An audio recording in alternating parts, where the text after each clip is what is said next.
Hello and welcome. Whether you are new to caking or been in business for a while, we are here to share all our insider tips to make your caking journey that little bit easier.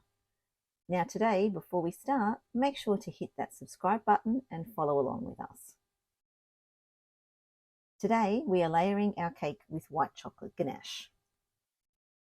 Firstly, we cut our cake layers into 1 1/4 high cake rounds, then we add our ganache to each layer. Make sure to add enough ganache to spread it out to the edges.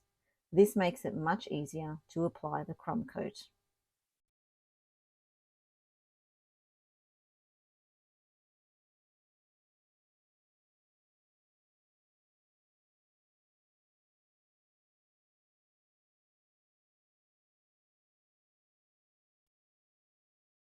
We always use our signature ganache recipe every time.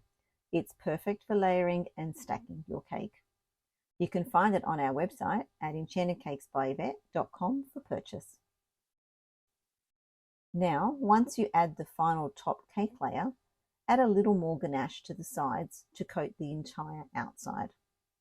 This is just a crumb coat to seal in all the crumbs so that it does not have to be perfect or very thick. You won't be seeing this crumb coat when you've finished your cake. After you have finished this, place your cake in the fridge to firm up.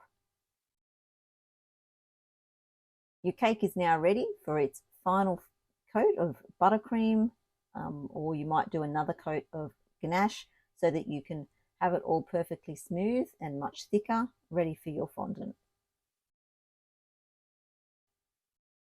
We hope you found this helpful, so pop any of your comments below for us. We'd love to see your creations, so go ahead and tag us on Instagram at #EnchantedCakesByYvette. Have fun caking and see you next time.